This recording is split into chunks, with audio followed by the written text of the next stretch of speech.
Dear students, AFSന്റെയും financial അക്കൗണ്ടിങ്ങിന്റെയും മറ്റൊരു ക്ലാസ്സിലേക്ക് കൂടി എല്ലാവരെയും വെൽക്കം ചെയ്യുന്നു. ഇന്നത്തെ ക്ലാസ്സിൽ നമ്മൾ എടുക്കുന്ന ടോപ്പിക്ക് ഇൻട്രസ്റ്റ് ഓൺ ഡിബഞ്ചേഴ്സ് ആണ്. ഡിബഞ്ചേഴ്സിന്റെ ഇൻട്രസ്റ്റ് കാൽക്കുലേറ്റ് ചെയ്യുന്നത് എങ്ങനെയാണ്, ഏതൊക്കെ ഡേറ്റുകളിലാണ് നമ്മൾ ഇൻട്രസ്റ്റ് നൽകേണ്ടത്, ഒപ്പം തന്നെ അതുമായിട്ട് ബന്ധപ്പെട്ടുള്ള തിയറീസും ജേണൽ എൻട്രീസും കൂടാതെ ഒരു പ്രോബ്ലവും നമ്മൾ ഇന്നത്തെ ക്ലാസ്സിൽ ഉൾപ്പെടുത്തിയിരിക്കുന്നു. ഇതിനു മുമ്പത്തെ AFSന്റെയും ഫിനാൻഷ്യൽ അക്കൗണ്ടിങ്ങിന്റെയും ക്ലാസ്സുകൾ കാണുന്നതിന് വേണ്ടി നിങ്ങൾക്ക് കൊമേഴ്സ് ക്ലാസ് പാർട്ണർ എന്ന ചാനലിന്റെ പ്ലേലിസ്റ്റ് സന്ദർശിക്കാവുന്നതാണ്. അവിടെ നിങ്ങൾക്ക് മറ്റു സബ്ജക്റ്റുകളുടെ ക്ലാസ്സുകളും ലഭ്യമായിരിക്കും. അപ്പോൾ അതുപോലെ നിങ്ങൾക്ക് ഈ ക്ലാസ്സും ഇഷ്ടപ്പെട്ട് കഴിഞ്ഞാൽ ലൈക്ക് ചെയ്യുക, നിങ്ങളുടെ അഭിപ്രായങ്ങൾ വിലയേറിയതാണ്, അത് കമൻറ്റ് ബോക്സിൽ രേഖപ്പെടുത്തുക. ഒപ്പം തന്നെ നിങ്ങൾ ഈ ചാനൽ സബ്സ്ക്രൈബ് ചെയ്തിട്ടില്ലെങ്കിൽ ചാനൽ ഒന്ന് സബ്സ്ക്രൈബ് ചെയ്തിട്ടും വെക്കുക. അപ്പോൾ നമുക്ക് ക്ലാസ് ആരംഭിക്കാം. Interest on debentures.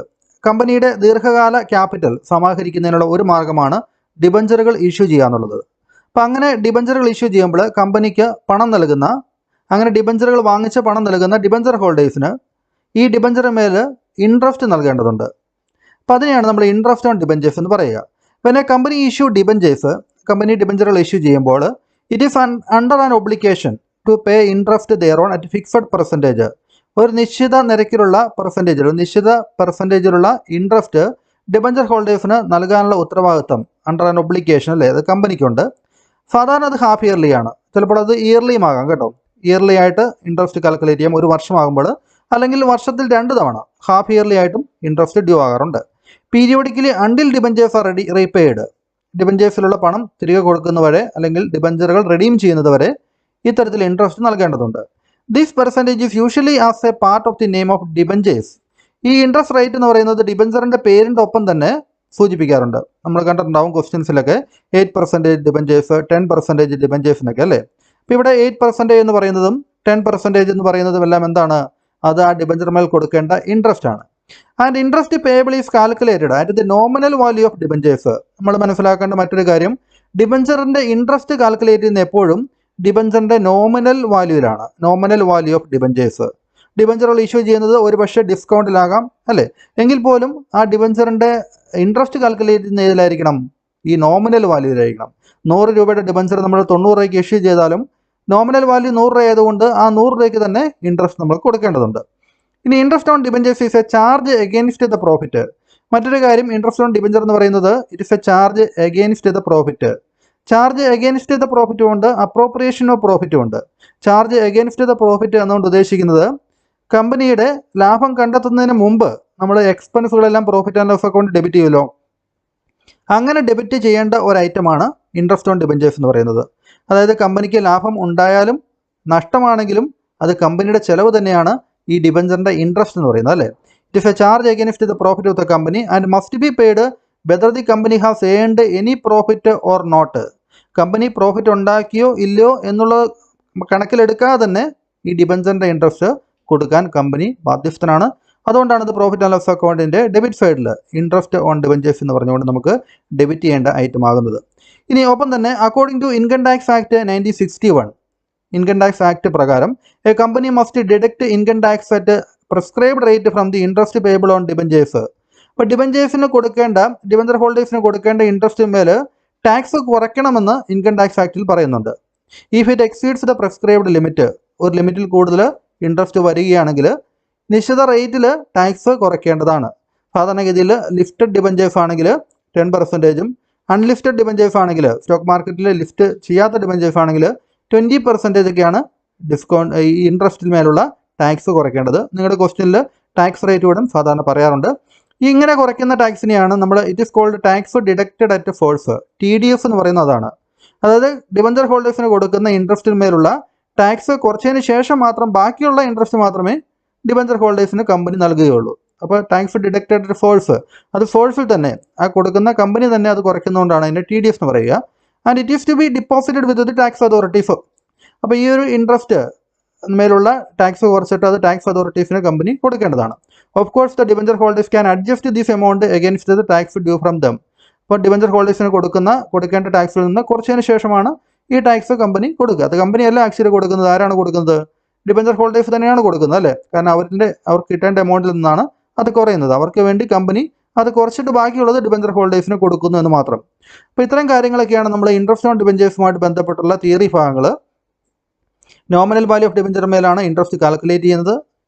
അതൊരു ഡിബഞ്ചർ ഇൻട്രസ്റ്റ് എന്ന് പറയുന്നത് അപ്രോപ്രിയേഷൻ ഓഫ് പ്രോഫിറ്റ് ആണ്. പ്രോഫിറ്റ് ഉണ്ടെങ്കിലും നഷ്ടമാണെങ്കിലും അല്ലേ, പ്രോഫിറ്റ് ഉണ്ടെങ്കിലും നഷ്ടമാണെങ്കിലും ഈ ഇൻട്രസ്റ്റ് കൊടുക്കേണ്ടതാണ്. ഇനി ഇൻട്രസ്റ്റ് മേലെ ടാക്സ് ഡിഡക്റ്റഡ് അറ്റ് ഫോഴ്സ് അല്ലെങ്കിൽ TDS കുറയ്ക്കേണ്ടതാണ് അല്ലേ. ഇനി നമുക്ക് അതിൻ്റെ ജേണൽ എൻട്രീസ് നോക്കാം, അക്കൗണ്ടിങ് ട്രീറ്റ്മെൻറ്റ് നോക്കാം. അപ്പോൾ ഇതാണ് അതിൻ്റെ അക്കൗണ്ടിങ് ട്രീറ്റ്മെൻറ്റ്, അതുമായിട്ട് ബന്ധപ്പെട്ടുള്ള ജേണൽ എൻട്രീസ് വരിക. അത് നമുക്ക് ഇൻട്രസ്റ്റ് ഡ്യൂ ആകുമ്പോൾ, ഇൻട്രസ്റ്റ് ഡ്യൂ ആകുന്നത് ഹാഫ് ഇയർലി ആണെങ്കിൽ 6 മാസം കഴിയുമ്പോൾ ഇൻട്രസ്റ്റ് ഡ്യൂ ആവും. നമ്മൾ ഇൻട്രസ്റ്റ് ഡ്യൂ ആയെന്ന് പറഞ്ഞ് എഴുതി വെക്കണം. പിന്നീട് ഇൻട്രസ്റ്റ് കൊടുക്കുന്നതായിട്ട് കാണിക്കണം. അത് ആനുവലി ആണെങ്കിൽ 1 വർഷം ആകുമ്പോഴായിരിക്കും ഇൻട്രസ്റ്റ് ഡ്യൂ ആവുക. അപ്പോൾ when interest is due, interest കൊടുക്കാനുള്ള സമയമാകുമ്പോൾ എന്താണ് ജേണൽ എൻട്രി എന്നുള്ളത് നമ്മൾ ആദ്യം എഴുതുക. ഒന്നാമത്തത് ഡിബഞ്ചർ ഇൻട്രസ്റ്റ് അക്കൗണ്ട് അല്ലേ. ഡിബഞ്ചർ ഇൻട്രസ്റ്റ് അക്കൗണ്ട് എന്ന് പറഞ്ഞാൽ ഡിബഞ്ചർ ഇൻട്രസ്റ്റിനെ ഡെബിറ്റ് ചെയ്യാന്ന് വെച്ചാൽ അതിനർത്ഥം എന്താണ്, ഡിബഞ്ചർ ഇൻട്രസ്റ്റ് കമ്പനിക്ക് ഒരു എക്സ്പെൻസ് ആണ് അല്ലേ. എക്സ്പെൻസ് ഇൻക്രീസ് ചെയ്യുമ്പോൾ നമുക്ക് അതിനെ ഡെബിറ്റ് ചെയ്യേണ്ടതുണ്ട്. അപ്പോൾ ഡിബഞ്ചർ ഇൻട്രസ്റ്റ് അക്കൗണ്ടിൽ നമ്മൾ ഡെബിറ്റ് ചെയ്യുന്നു.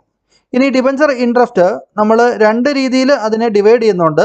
ഒന്ന് ഡിബഞ്ചർ ഹോൾഡേഴ്സിന് കൊടുക്കുന്ന ഒരു ഭാഗം, ഒന്ന് അതിന്മേൽ നമ്മൾ ടാക്സ് കുറയ്ക്കുന്നത്. ടോട്ടൽ ഡിബഞ്ചർ ഇൻട്രസ്റ്റിനെ നമ്മൾ 2ആയിട്ട് ഡിവൈഡ് ചെയ്യുന്നുണ്ട്. ഒന്ന് ഡിബഞ്ചർ ഹോൾഡേഴ്സിന് കൊടുക്കുന്നത്, അതായത് എത്രയാണോ ടാക്സ് ഉള്ളത് അത് കുറച്ചതിന് ശേഷമുള്ള എമൗണ്ട് ഡിബഞ്ചർ ഹോൾഡേഴ്സിന് കൊടുത്താൽ മതി അല്ലേ. ഇപ്പോൾ ടാക്സ് ഇല്ലായിരുന്നെങ്കിൽ നമ്മൾ എന്ത് എഴുതുമായിരുന്നു, debenture interest account at debenture holders account എന്ന് പറഞ്ഞ് എഴുതുമായിരുന്നു അല്ലേ. ഇവിടെ ടാക്സ് കൂടെ കൊടുക്കാനുള്ളത് കൊണ്ട് ഇൻകം ടാക്സ് പേയബിൾ അക്കൗണ്ട് എന്ന് പറഞ്ഞുകൊണ്ട് ഒരു ക്രെഡിറ്റ് കൂടെ നമ്മൾ ഇവിടെ എഴുതുന്നു.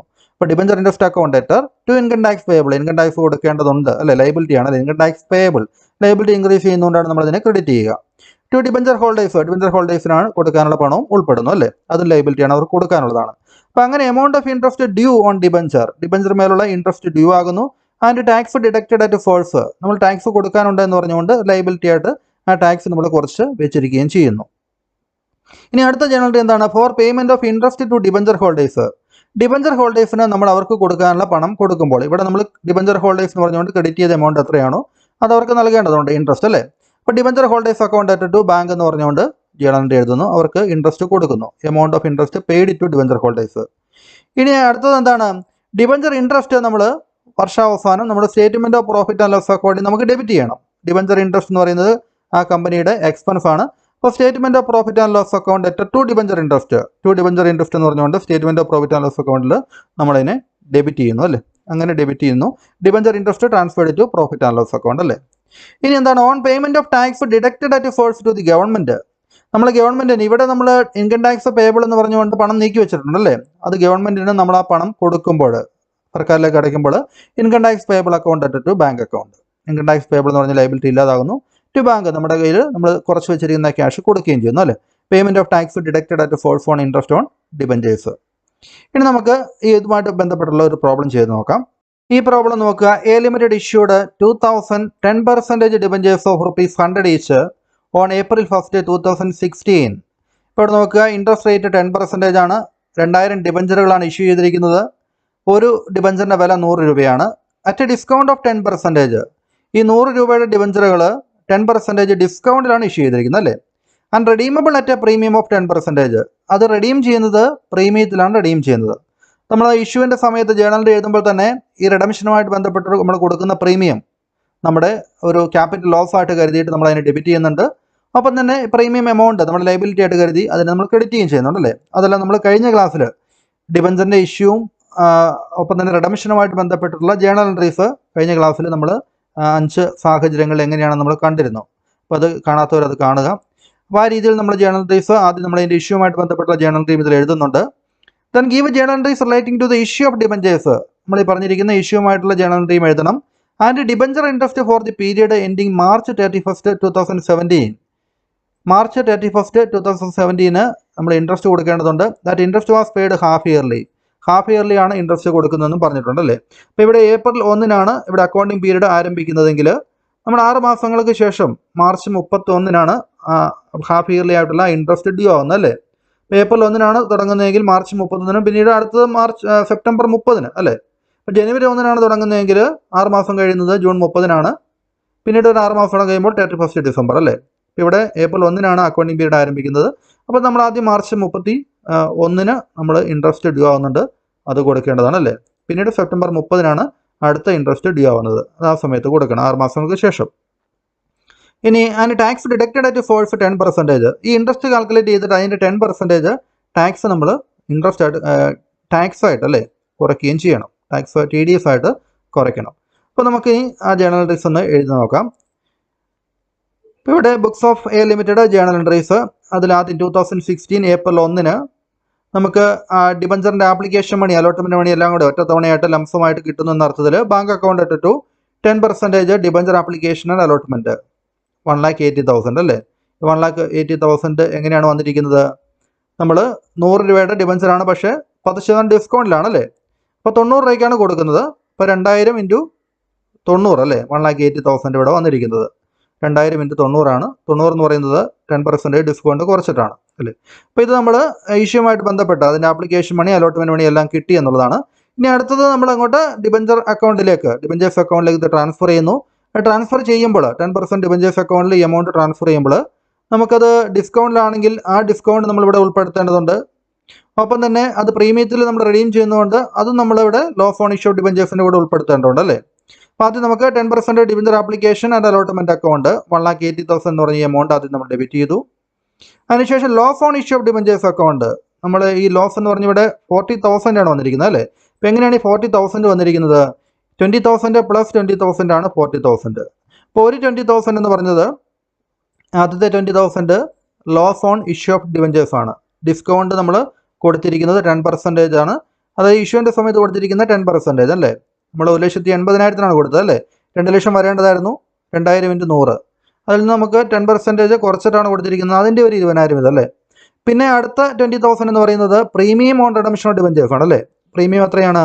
അതും 20,000 ആണ്. 20,000 10% പ്രീമിയത്തിലാണ് നമ്മൾ റെഡീം ചെയ്യുന്നത് പ്രത്യേകം പറഞ്ഞിട്ടുണ്ട്. പ്രീമിയം കാൽക്കുലേറ്റ് ചെയ്യുന്നത് 2 ലക്ഷം രൂപയ്ക്കാണ്, നോമിനൽ വാല്യൂവിനാണ്. 2 ലക്ഷത്തിൻ്റെ 10% 20,000 ആണ് അല്ലേ. അപ്പോൾ ഈ രണ്ട് എമൗണ്ടുകളും നമ്മൾ loss on issue debentures account എന്ന് പറഞ്ഞുകൊണ്ട് ഡെബിറ്റ് ചെയ്യണം. അത് നമ്മൾ കഴിഞ്ഞ ക്ലാസ്സിൽ നമ്മൾ എക്സ്പ്ലെയിൻ ചെയ്ത കാര്യമാണ്. അപ്പോൾ അങ്ങനെയാണ് ഇവിടെ 40,000 വന്നിരിക്കുന്നതെന്ന് പറഞ്ഞു വന്നേ ഉള്ളൂ. ഇനി 10% ഡിബഞ്ചേഴ്സ് അക്കൗണ്ട്, 10% ഡിബഞ്ചേഴ്സ് അക്കൗണ്ടിൽ എപ്പോഴും എന്താണ്? നോമിനൽ വാല്യൂ ആണല്ലേ, 2 ലക്ഷം രൂപ. Premium redemption of debentures, premium തുക നമ്മൾ ക്രെഡിറ്റ് ചെയ്യണം 20,000 അല്ലേ. Allotment of debentures at discount at 10% and redeemable at premium of 10%. അതിൻ്റെ അലോട്ട്മെൻറ്റിൻ്റെ സമയത്തുള്ള ജേണൽ എൻട്രിയാണ് ഇത് എഴുതുക. ഇനി നമുക്ക് അടുത്ത ജേണൽ എൻട്രി നോക്കാം. അടുത്ത ജേണൽ എൻട്രിയിൽ ആദ്യം വരുന്നത് എന്താണ്? ആദ്യം വരുന്നത് നമുക്ക് 6 മാസങ്ങൾക്ക് ശേഷമുള്ള ഇൻട്രസ്റ്റ് കൊടുക്കുന്നതാണ് അല്ലേ. സെപ്റ്റംബർ 30 നമ്മൾ ഇൻട്രസ്റ്റ് കൊടുക്കുക. അപ്പോൾ ഈ സെപ്റ്റംബർ 30 ഇൻട്രസ്റ്റ് ഡ്യൂ ആകുന്നു. അതിനുശേഷം ഇൻട്രസ്റ്റ് നമ്മൾ കൊടുക്കുന്നു. പിന്നീട് നമ്മൾ income tax payable at account അല്ലേ, ആ ഇൻകം ടാക്സ് പേയബിൾ എന്ന് പറഞ്ഞുകൊണ്ട് അതിൻ്റെ പേയ്മെൻറ്റ് നടത്തുന്നു. TDS കുറയ്ക്കുന്നത് നമ്മൾ കൊടുക്കുന്നു. അപ്പോൾ നോക്കുക, ഡിബഞ്ചർ ഇൻട്രസ്റ്റ് നമുക്ക് 10,000 ആണ് വരുന്നത് അല്ലേ. Debenture interest account at 10,000. എങ്ങനെയാണ് 10,000 വരിക? ഡിബഞ്ചർ ഇൻട്രസ്റ്റ് കാൽക്കുലേറ്റ് ചെയ്യുന്നത് എപ്പോഴും നമ്മൾ നോമിനൽ വാല്യൂ ആയിരിക്കണം. 2,000 ഇൻറ്റു 100 2 lakhs അല്ലേ. 2 lakhsൻ്റെ 10% ആണ് 20,000. 20,000ൻ്റെ 6 മാസത്തേക്കുള്ള ഇൻട്രസ്റ്റ് മതി അല്ലേ. 20,000 6 മാസത്തേക്ക് എന്ന് പറയുമ്പോൾ ആദ്യം നമ്മൾ 2 lakhsൻ്റെ 10% നമ്മൾ കണ്ടുപിടിക്കുന്നു. അത് 20,000 അല്ലേ. നമ്മളിപ്പോൾ 20,000 കണ്ടുപിടിച്ച കാര്യമാണ് പറഞ്ഞിരിക്കുന്നത്. 2 lakhs ഇൻറ്റു 10%, 10/100.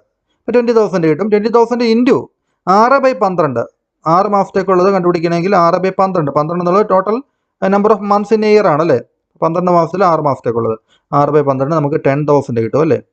ഇനി 10,000 മുഴുവനായിട്ടും ഡിബഞ്ചർ ഹോൾഡേഴ്സിന് കൊടുക്കാൻ പറ്റുമോ? ഇല്ല. അതിൻ്റെ 10% നമ്മൾ എന്ത് ചെയ്യണം? അത് TDS ആയിട്ട്, ടാക്സ് ആയിട്ട് കുറയ്ക്കുകയും ചെയ്യണം. 10,000ൻ്റെ 10% എത്രയാണ്? 1,000 ആണല്ലേ. ഇവിടെ നമ്മൾ 1,000 കിട്ടിയിരിക്കുന്നത് അതാണ്. To income tax payable account എന്ന് പറഞ്ഞുകൊണ്ട് 1,000. ബാക്കിയുള്ള തുക 10,000ൽ നിന്ന് ഈ TDS കുറച്ചിട്ട് ബാക്കിയുള്ള തുകയാണ് 9,000 ടു ഡിബഞ്ചർ ഹോൾഡേഴ്സിന് നമ്മൾ ഡിബഞ്ചർ ഇൻട്രസ്റ്റ് ഇനത്തിൽ കൊടുക്കേണ്ടത്. ഓക്കെ. അപ്പോൾ interest due for 6 months and tax deducted at source. ഇനി അടുത്ത എന്താണ്? Income tax payable account at bank. നമ്മൾ ഈ ഇൻകം ടാക്സിന് കൊടുക്കേണ്ട പണം ഉടൻ തന്നെ കൊടുക്കുകയാണ്. Income tax payable account at bank 1000 രൂപ അത് കൊടുത്തു. ഇനി debenture holders account at bank, നമ്മൾ ഡിബഞ്ചർ ഹോൾഡേഴ്സിനും പൈസ കൊടുക്കുന്നു അല്ലേ. ഡിബഞ്ചർ ഹോൾഡേഴ്സിന് കൊടുക്കാനുള്ളത് ഡിബഞ്ചർ ഹോൾഡേഴ്സിനും, ഇൻകം ടാക്സ് ഡിപ്പാർട്ട്മെൻറ്റ് കൊടുക്കാനുള്ളത് income tax payable account at bank എന്ന് പറഞ്ഞിട്ട് 1000 രൂപ അതും കൊടുക്കുന്നു. അപ്പോൾ ഇങ്ങനെ ഡ്യൂ ആയതിനു ശേഷം ഉടൻ തന്നെ അത് രണ്ടും സെപ്പറേറ്റ് ആയിട്ട് നമ്മൾ കൊടുക്കുന്നതായിട്ടുള്ള 2 ജേണൽ എൻട്രീസ് ആണ് അടുത്ത് കാണിക്കേണ്ടത് അല്ലേ. ഇനി അടുത്തത് ഒരു 6 മാസം വീണ്ടും കഴിഞ്ഞതിന് ശേഷം വീണ്ടും നമുക്ക് എന്താണ്? ഇതുപോലെ തന്നെ ഡിബഞ്ചർ ഇൻട്രസ്റ്റ് ഡ്യൂ ആവുന്നു അല്ലേ. ഈ ജേണൽ എൻട്രിയുടെ തന്നെ അതുപോലെ തന്നെയാണ് എഴുതിയിരിക്കുന്നത്. 6 മാസത്തെ ഡിബഞ്ചർ ഇൻട്രസ്റ്റ് കാൽക്കുലേഷൻ അല്ല അതുപോലെ തന്നെ 10,000 ആണ് അവിടെയും 9,000 1000 നമ്മളതിനെ ഡിവൈഡ് ചെയ്ത് കാണിച്ചിരിക്കുന്നു അല്ലേ. ഇനി എന്താണ്? അടുത്ത ഈ 2 ജേണൽ എൻട്രീസ് നമ്മൾ റിപ്പീറ്റ് ചെയ്യണം അല്ലേ. ഇൻകം ടാക്സിന് കൊടുക്കേണ്ടത് അവർക്ക് കൊടുക്കേണ്ടത് 1000 രൂപ അവർക്കും, ഡിബഞ്ചർ ഹോൾഡേഴ്സിന് കൊടുക്കേണ്ടത് 9,000 രൂപ ഇൻട്രസ്റ്റ് ഇവർക്കും കൊടുക്കണം അല്ലേ. അപ്പോൾ ആ ജേണൽ എൻട്രീസ് നമുക്ക് നോക്കാം. നമുക്ക് ആദ്യം ഡിബഞ്ചർ ഹോൾഡേഴ്സിന് നമ്മൾ 9,000 രൂപ കൊടുത്തു മാർച്ച് 31-ന്. പിന്നീട് income tax department income tax payable account to bank 1000 അവർക്കും എമൗണ്ട് കൊടുത്തു അല്ലേ. ഇനി വർഷത്തിന്റെ അവസാനം നമ്മൾ ഒരു ജേണൽ എൻട്രിയുടെ ബാക്കിയുണ്ട്. എന്താണ്? ഈ debenture interest statement of profit and loss account debit ചെയ്യണം അല്ലേ. അതിനുള്ള journal entry statement of profit and loss to debenture interest എന്ന് പറഞ്ഞുകൊണ്ട് എത്ര രൂപയാണ് രണ്ട് ഹാഫ് ഇയർലി ആയിട്ട് നമ്മൾ കൊടുത്തിരിക്കുന്നത്? മൊത്തം 20,000 കൊടുത്തിട്ടുണ്ട് അല്ലേ. ഡിബഞ്ചർ ഇൻട്രസ്റ്റ് ഇനത്തിൽ നമ്മൾ 20,000 രണ്ട് ഹാഫ് ഇയർലി വർഷത്തിൽ 2 തവണ നമ്മൾ കൊടുത്തു അല്ലേ. 10,000 വെച്ച് അതിൽ 9,000 ഡിബഞ്ചർ ഇൻട്രസ്റ്റ് ആയിട്ടും 1,000 രൂപ ടാക്സ് ആയിട്ട് ഗവൺമെന്റിന് കൊടുത്തു അല്ലേ. മൊത്തം കമ്പനിക്ക് എത്ര രൂപയാണ് വന്നിരിക്കുന്നത് ചിലവായിട്ട്? 20,000 റുപ്പീസാണ് വന്നിരിക്കുന്നത് അല്ലേ. അത് നമ്മൾ statement of profit and loss അക്കൗണ്ടിൽ പ്രോഫിറ്റ് ആൻഡ് ലോസിൽ നമ്മളതിന് ഒരു എക്സ്പെൻസ് ആയിട്ട് നമ്മൾ ഡെബിറ്റ് ചെയ്യണം. അതിന് വേണ്ടിയുള്ള ജേണൽ എൻട്രിയാണ് statement of profit and loss to debenture interest. ഇത് വർഷത്തിൽ ഒന്ന് മതി. വർഷത്തിന്റെ അവസാനം നമ്മൾ പ്രോഫിറ്റ് ആൻഡ് ലോസ് അക്കൗണ്ട് ഒക്കെ വരയ്ക്കുന്നതിന് തൊട്ട് മുമ്പാണ് വരയ്ക്കുമ്പോഴാണ് ഇത് ഡെബിറ്റ് ചെയ്യുക അല്ലേ. അപ്പോൾ ഇത് ഒരു തവണ ചെയ്താൽ മതി. 2 ഹാഫ് ഇയർലി പേയ്മെന്റ് അടക്കുമ്പോൾ അവസാനം വർഷത്തിന്റെ അവസാനമായിട്ട് നമ്മൾ എപ്പോഴാണ് അക്കൗണ്ടിങ് പീരീഡ് ക്ലോസ് ചെയ്യുമ്പോൾ മാത്രം ഡിബഞ്ചർ ഇൻട്രസ്റ്റ് മുഴുവൻ ഒരുമിച്ച് 20,000 നമ്മൾ ഡെബിറ്റ് ചെയ്യുന്നു. അപ്പോൾ ഇങ്ങനെയാണ് ഈ പ്രോബ്ലം ചെയ്യുക. അപ്പോൾ ഇതോടുകൂടി ഇന്നത്തെ ക്ലാസ് അവസാനിക്കും. നമുക്ക് ഫിനാൻഷ്യൽ അക്കൗണ്ടിങ്ങിൻ്റെ മറ്റൊരു ക്ലാസ്സുമായിട്ട് ഇനി അടുത്ത ദിവസങ്ങളിൽ കാണാം.